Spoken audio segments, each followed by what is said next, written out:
gehoor hoe dat die nuwe gelowiges alles wat hulle gehad het met mekaar gedeel het. En tog, soos maar in alle kerke en alle tye, was daar onenigheid onder sommige van die lidmate. Wie van die groep het die eerste begin kla? Wie van hulle het eerste begin kla?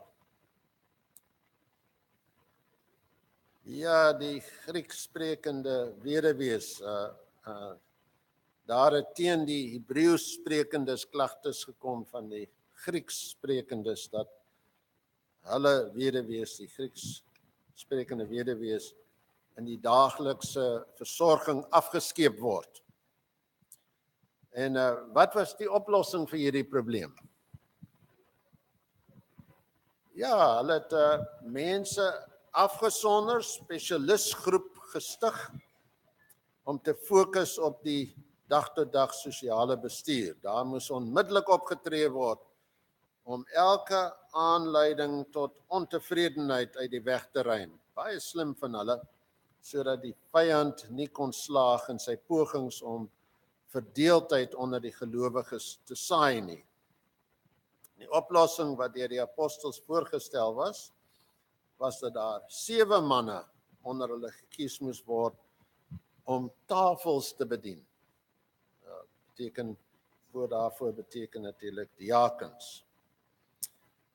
Terwyl die apostels geleentheid gegee is om in gebed te volhard en in die bediening van die woord, soos dit hoort te wees.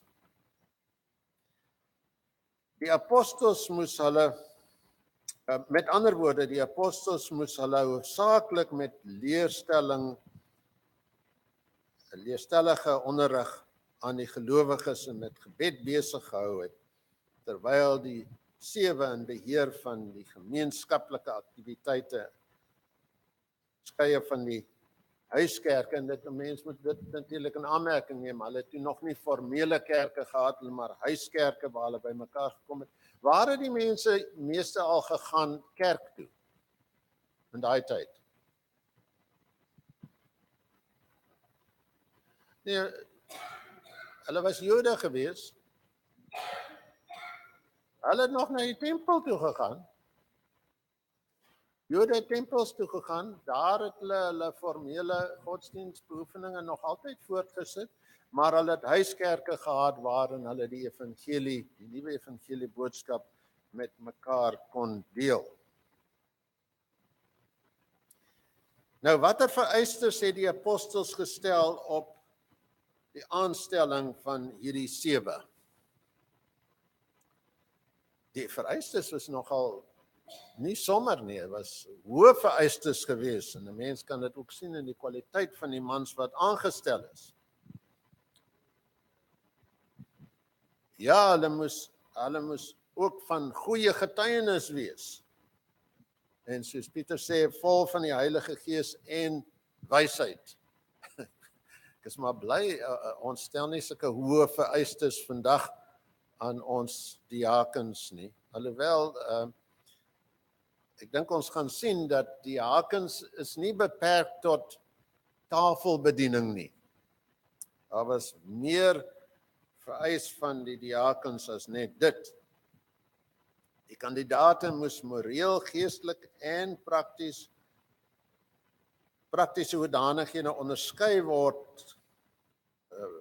Die 7 was met die gemeenskap se toestemming gekies en toe deur gebed en die oplê van hande bevestig. Nou 3 van die 7 word elders ook in die Bybel vernoem. 4 van hulle word ons net hier wat ons hulle ontmoet, en dan hoor ons niks verder van hulle, maar 3 van hulle lees ons elders ook in die Bybel van. En die een was Stefanus, natuurlik wie se geskiedenis ons vandag na gaan kyk, en dan Filippus, wat later sendingwerk sou doen. Onthou, toe Paulus hy laaste keer teruggekeer het na Jerusalem, het hy by Filippus aangegaan. Filippus het 4 dogters gehad wat profetiese gawes besit het. En dan Nikolaas. En Nikolaas was 'n Joodse bekeerling gewees. Dit beteken hy was nie 'n Jood van geboorte nie. En hy is, sover ons weet, die eerste Joodse of nie-Joodse Christen gewees. Dis die eerste ene wat opgeteken is, nie-Joodse Christen gewees. Ongelukkig, volgens getuienis of tradisie, was hy ook die stigter van die Nikolaïte sekte, wat ons van lees in Openbaring 2 vers 6 en ook in 1 Korintiërs 11 vers 17 tot 22 en Judas 12. En die Nikolaïte was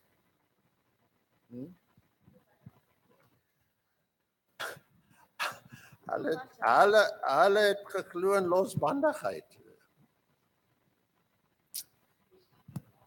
Ja, die gees en die liggaam skei van mekaar en wat jy in die liggaam doen is eintlik nie belangrik nie, is wat in die gees gebeur. Dis waar dit belangrik is. So jy kan maar met jou liggaam kan jy maar lekker aangaan. En so daar was 'n mate van losbandigheid onder hulle leesding en ook by die nagmaal het hulle ingelê, ordentlik geëet en gedrink. So hulle was 'n bietjie van 'n aanstoot gewees en in Openbaring word hulle baie hard aangespreek. Dan kom ons nou by hierdie een diaken wat uitgesonder word. Hy was 'n besonderse persoon en dis Stefanus.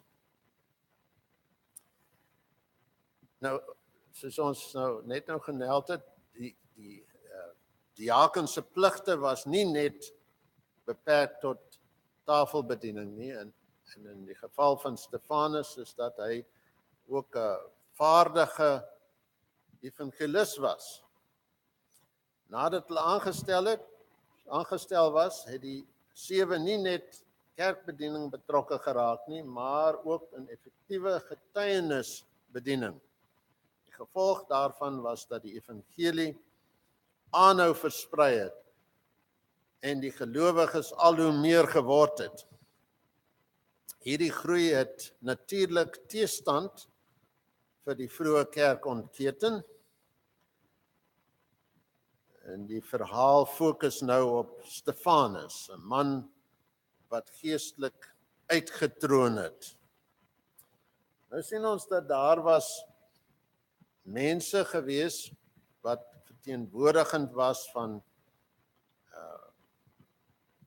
sinagoges in die hele Klein-Asiese distrik wat in Jerusalem saam was, en hulle het in 'n woordestryd ontwikkeld geraak met Stefanus. En onder die verteenwoordigers van hierdie verskillende sinagoges was daar ook mense van Cilicia. En ons weet dat Paulus het van Cilicia afkomstig gewees, en dit is baie waarskynlik dat Saulus deel gevorm het van die groep wat met Stefanus in woordestryd was. En toe hulle die wysheid waarmee hy gespreek het nie kon weerstaan nie, het hulle manne opgestook om te sê, ons het hom hoor lasterlike dinge praat teen Moses en die tempel. Dit is 'n jammerte dat daar gebruik moes gemaak word van valse getuies. Maar dit was maar, dit lyk vir my, Joodse gebruik. As jy nie kon op 'n eerlike manier iets regkry, dan het jy dit op 'n oneerlike manier gedoen. En dit alles in die naam van God, in die naam van godsdiens. Was 'n evangelie uitbrei metode wat hulle gehad het. Maar dit het baie aangedui daarop hulle begrip van God wat skeef was. Hulle het niks daarvan gedink om geweld te gebruik nie. Nou, Jesus was sonder twyfel die middelpunt van die debat. Maar die aantuigings teen Stefanus dui daarop dat sy begrip van die evangelieboodskap en die implikasies daarvan die Judeese geleerdes se begrip oortref het. Hierdie aanklagtes teen hom kan dalk nie heeltemal vals gewees het nie. Stefanus se duidelike veroordeling van die Sanhedrin oor die afgodsdiensverering van die tempel openbaar dat hy die diepgaande implikasies van die dood van Christus en waarna dit sou lei verstaan het, ten minste met betrekking tot die tempel se seremoniële praktyke. Stefanus het verstaan dat Jesus se dood die einde van die tempelstelsel in sy geheel aangedui het. Nou die tempelstelsel, soos baie ander dinge, is bygevoeg weens die hardnekkige sondetoestand van die volk. Dit was 'n noodmaatreël wat God ingestel het teen 'n hoë risiko.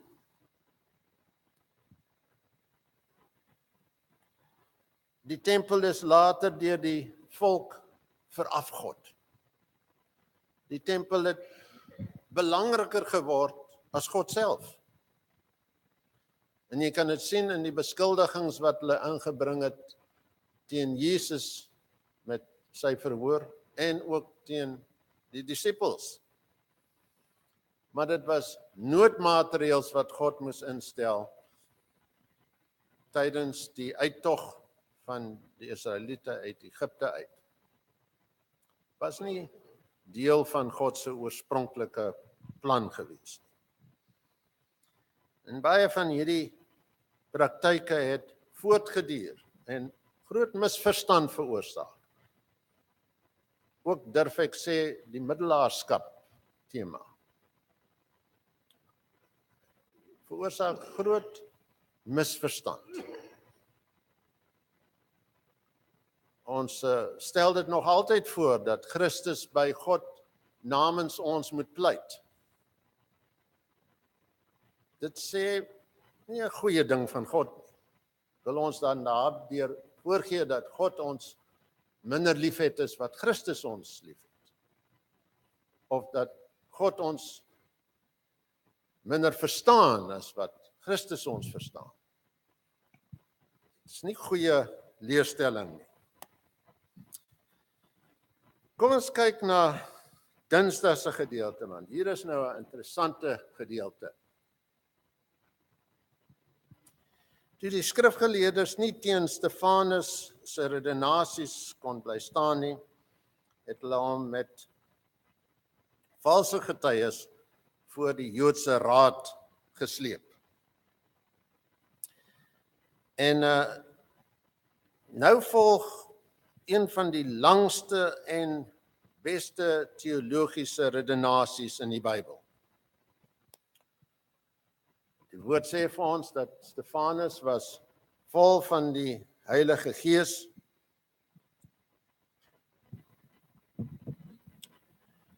En hy vat sy teestanders stap vir stap deur die Bybelse geskiedenis. Nou, ek weet nie van veel van julle het al met belangstelling deur hierdie redenasie van Stefanus gelees en gewonder het wat sy bedoeling was. Die mees oppervlakkige ene wat ek nog ooit gehoor het was dat hy besig was om vir tyd te speel. So hy het die ding uitgerek. Maar ek dink daarom nie so nie. Wat dink julle was sy doel gewees met hierdie lang uitgerekte uiteensetting van die geskiedenis van Israel, wat tog zeer sekerlik vir die aanhoorders baie bekend moes gewees het. Hulle was studente van die Bybel per excellence. En nou vat hy hulle deur hierdie hele geskiedenis wat hulle ken. En in die ou end word hulle kwaad vir hulle eie geskiedenis. Wel, dis nou ek dink, ek het tot die gevolgtrekking gekom dat Stefanus het doelbewus klem gelê op die verlossers wat God telke male vir die volk gestuur het. Hy wys hulle op dat elke verlosser wat God na hulle toe gestuur is, het hulle verwerp. As jy dink daaraan, Josef was 'n verlosser van sy broers, maar hulle het hom aanvanklik verwerp. Hulle het hom so ver gegaan om hom te verkoop as 'n slaaf in Egipte. Moses was 'n verlosser wat deur God gestuur is. Die volk het aanvanklik hom verstoot. Vir 40 jaar het hy in die woestyn gaan skape oppas. Selfs toe hy teruggekom het, wou hulle hom nie gehaat het. Johan, ek stem 100% saam met jou en wat die fariseërs en die skrifgeleerdes geglo. Hulle het nie verlosser nodig nie want hulle is kinders van Abraham. Ja. Hulle, die verlossers wat na hulle toe gestuur is, het hulle telke male verwerp. Maar hy wys hulle daarop dat daar ook geen alternatief was nie vir die verlossers wat God gestuur het. En dat hulle geen keuse gehad het in die aanvaarding of in die verwerping van hierdie verlossers nie. As jy nou weer dink aan Josef, alhoewel sy broers hom aanvanklik verwerp het, was hy al verlosser wat daar was. Hulle moes hom uiteindelik aanvaar. En in Moses se geval ook so. Daar was nie 'n ander verlosser gewees nie. Na 40 jaar het hy teruggekom en hulle moes hom uiteindelik aanvaar. Nou haal hy ook in sy redenasie Moses se woorde aan die volk aan. Naamlik, die Here julle God sal vir julle 'n profeet verwek uit julle broers wat net soos ek is. Na hom moet julle luister. En hierdie profeet was iets wat die volk verwag het. Natuurlik, Stefanus het nou dit aangedui as dit sou Christus gewees het, sou die vervulling daarvan gewees het. Maar julle sal onthou dat toe Johannes die doper daar in die Jordaanstreek gedoop het, het die skrifgeleerdes afgevaardigdes gestuur na hom toe om hom te vra wie hy nou eintlik is. En hulle het vir hom gevra, is u die Christus? En hy het gesê, nee. En toe vra hulle hom, is u Elia? Eintlik moes hy daarop ja gesê het, want Christus het hom later geïdentifiseer as Elia, maar hy het daarop ook nee geantwoord. En toe vra hulle vir hom, is jy die profeet? En die aanduiding is dat hierdie verwagting van die belofte wat Moses vir hulle gegee het, dat hy vir hulle 'n profeet sou stuur wat net soos hy is, waarna hulle moes luister. Maar sê Stefanus, ons vaders wou nie luister nie, maar hulle harte het hom, dis nou Moses, verstoot en met hulle harte na Egipte teruggekeer. Jy weet, hulle wou telke male wou hulle terugkeer Egipte toe. Hulle het vir Moses verwerp as hulle verlosser. Dan spreek hy die kwessie van die heiligheid van die tempel aan. Dit is nou een van die dinge waarteen hulle hom beskuldig, of waarvan hulle hom beskuldig het, is dat hy die tempel wou vernietig het, of afstand doen daarvan. Nou sê hy vir hulle, dat Salomo het 'n huis vir God gebou. Maar, dan sê hy, die Allerhoogste woon nie in tempels wat met hande gemaak is nie. Aan Moses het hy egter by die brandende bos in die wildernis gesê, trek jou skoene uit, en die grond waarop jy staan is heilig. So dis nie die tempel wat heilig is, maar waar God is, daar is dit heilig. En hulle het God uit die tempel uit verban. Soos ek sê, hulle het later aan die tempel verafgod. Die tempel het belangriker vir hulle geword as God self.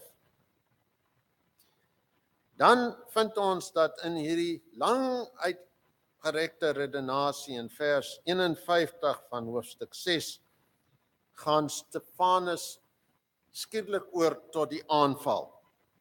Iets het hy bespeur in die gedrag van hierdie leiers, hierdie Sanhedrin, en wat vir hom gesê het, dat sy tyd is nou op.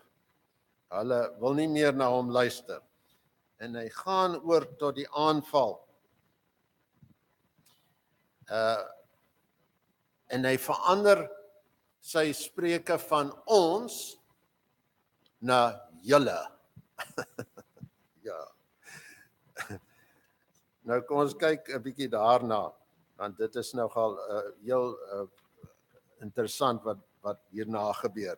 Toe Stefanus hierdie punt bereik, het daar 'n beroering onder die volk ontstaan. Toe hy Christus met die profeseë verbind het, en op hierdie wyse oor die tempel gepraat het, het die priesters gemaak asof hy die priester het gemaak asof hy verontwaardig was en sy kleed geskeur. Dit was nou die toppunt van verontwaardiging, en dit is as jy jou klere geskeur het. En dit is verbied deur die Bybel. Die Bybel het dit verbied dat die priester ooit sy klere mag skeur.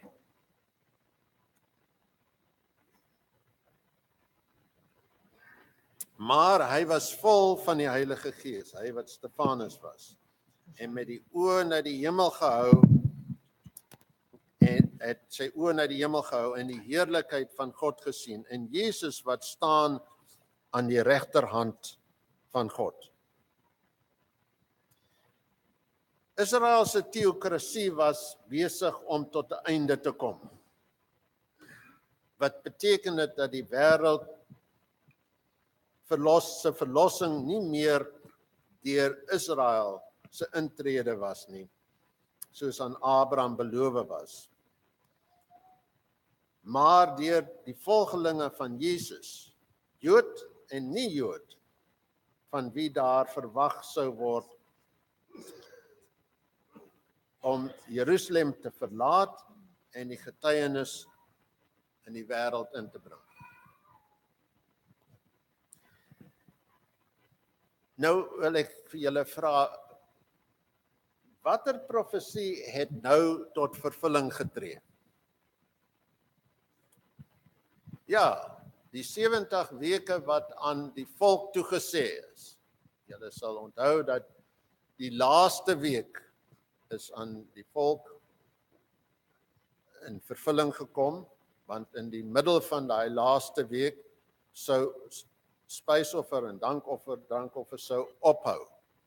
En ons vind dat in die geskiedenis dat in daardie week, daai laaste week, die eerste helfte van die week was Christus se bediening, en dan met sy dood het die offerstelsel opgehou, en dan vind ons dat die laaste deel van die week, 3,5 jaar, is tot op Stefanus se steniging. So die laaste week wat toegesê was aan die Jode in daardie 70-week profesie het nou tot 'n einde gekom met die steniging van Stefanus.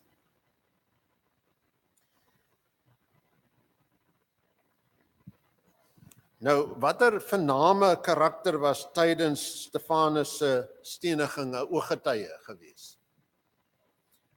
Ja, op daai stadium was hy nog Saulus genoem gewees.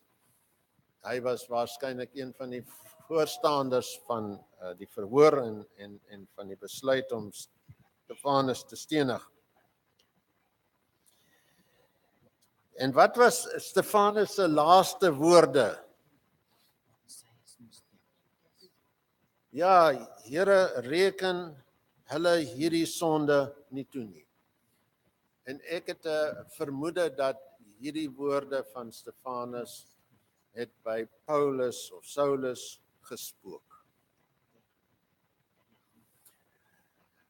Met die argument, tydens die argument wat hulle gehad het met Stefanus voor sy verhoor,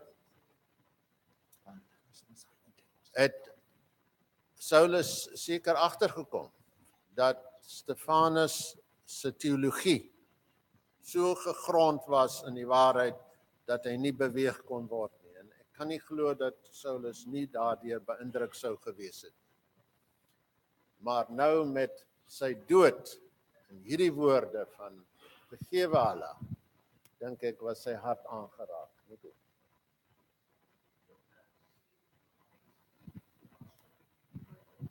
Ja. Ja, en ek vermoed dat sy gewete het hom bitterlik aangekla. Hy sou tog zeer sekerlik gehoor het van getuies, van ooggetuies van Jesus se kruisiging, dat Jesus ook hierdie woorde gebruik het by die kruis. Vergewe hulle. Hulle weet nie wat hulle doen nie. En nou, hierdie volgeling van Christus, in sy dood, of met sy dood, spreek dieselfde woorde toe. Omdat die getuies hulle klere by 'n jong man met die naam van Saulus se voete neergelê het, kom dit voor asof hy die leier van Stefanus se opponente was. Nogtans het Stefanus, toe hy vir sy moordenaars gebid het, ook vir Saulus gebid.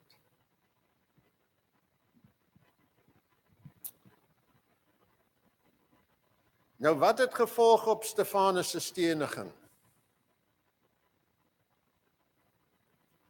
Ja, daar het 'n vlaag van vervolging losgebars in Jerusalem.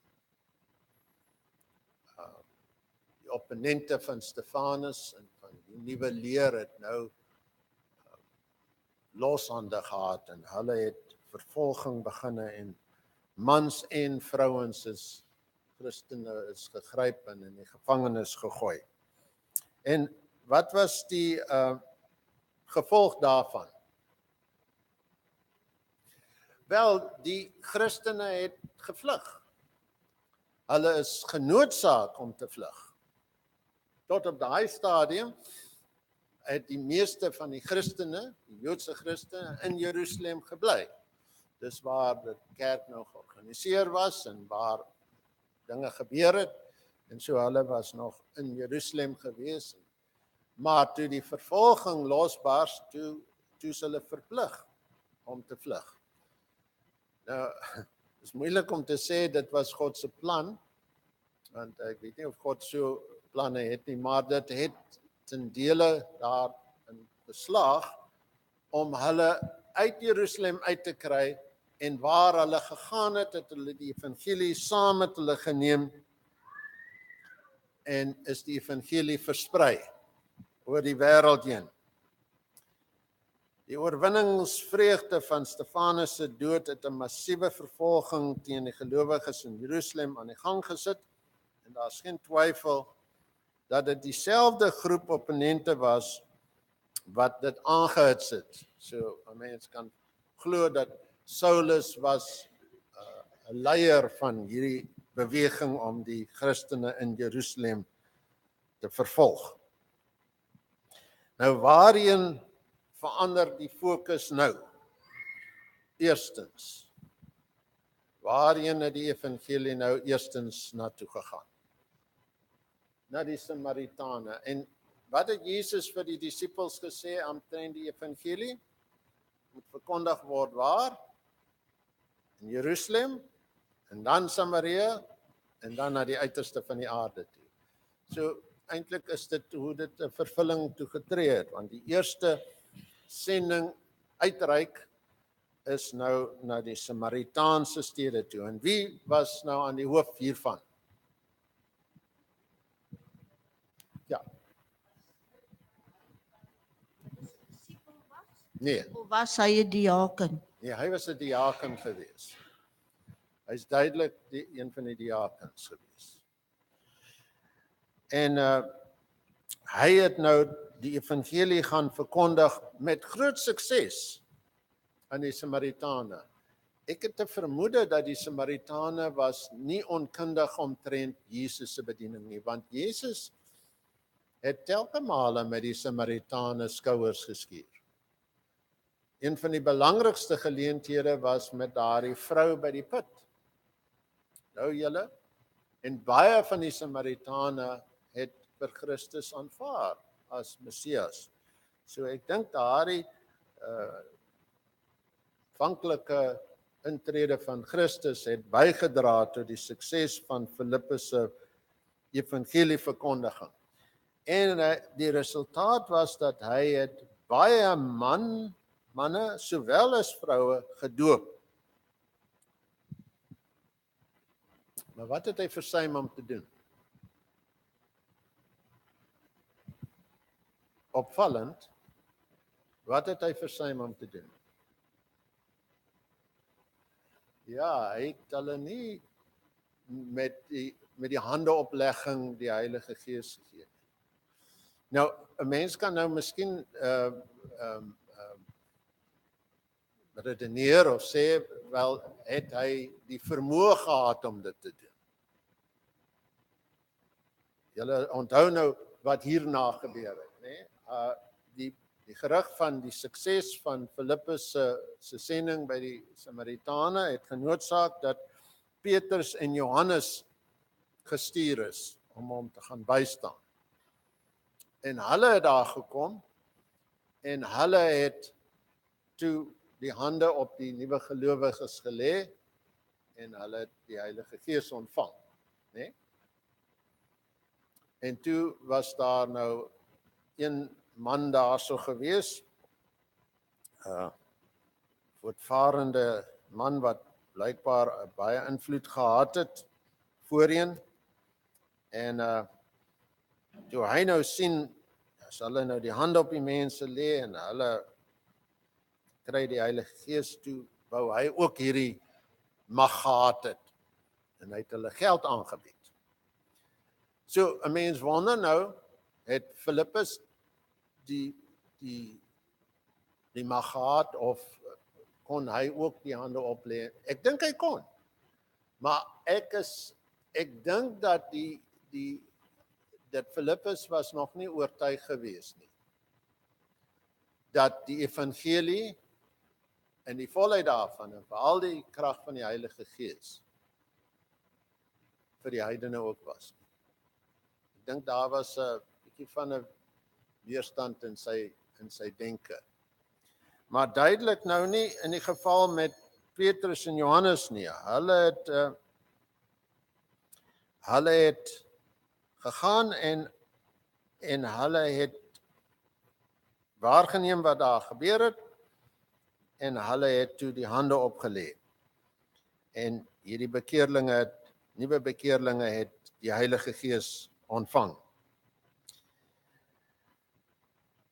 Die evangelie het sodoende oor die grense van Israel heen begine versprei en na die wêreld gegaan.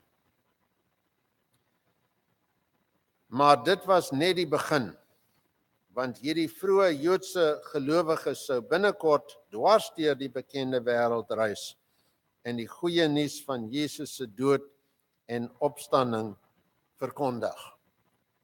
So sien ons dat as gevolg van, en my mens kan jy nou indink dat die duiwel was elke keer 'n tree agter gewees. Hy het sekerlik gedink toe hy Stefanus laat stenig het, groot oorwinning. En daar was vreugde onder die duiwels gewees. Want hulle het 'n einde gemaak aan hierdie man. En toe die vervolging in Jerusalem, en hulle het gedink, nou gaan ons hierdie hele nuwe beweging tot 'n einde bring. En toe versprei die gelowiges en saam met hulle die evangelie. En hy dink by homself seker, ons moes nooit die vervolging begin het in Jerusalem. Ons moes hulle daar gelaat het, dat hulle daar bly. Maar soos wat dit versprei het, so het die gedagtes van die Joodse Christene begin oopgaan tot die evangelie se moontlikhede en van die groei van die kerk. Nog nie heeltemal oortuig nie. Ons sien dat dit het eers later plaasgevind. Maar hierdie was die eerste stappe gewees. Dat die Samaritane ook deel geword het van die nuwe bekeerlinge en dat hulle ook die Heilige Gees ontvang het. Dit was 'n groot skuif gewees, dink ek, in die gedagtes en die siening van die nuwe bekeerlinge gewees. En so sal ons dan nou verder aangaan en by Paulus uitkom en waarskynlik by Petrus ook en Cornelius, en dan sal ons sien hoe dat die gedagtes van die Christene, Joodse Christene was, dat die evangelie vir die hele wêreld is. En dankie tog daarvoor, want ons is nie Jode nie, ons is ook maar van die bekeerlinge uit die heidene uit. Kom ons sluit af met gebed. Dankie dierbare Here dat die evangelieboodskap ook tot ons gekom het. Hierdie wonderlike waarhede van die aard van ons hemelse Vader, dat hy vir ons lief is en dat hy vir ons omgee. En daar is niks wat hy meer wil hê of graag wil hê is as om ons terug te verwelkom in die hemeltuiste. Mag ons elkeen ons lewens so lewe dat die Here deur die Heilige Gees in ons harte kan werk om ons geskikte burgers te maak van die hemelse koninkryk. In Jesus naam vra ons dit. Amen.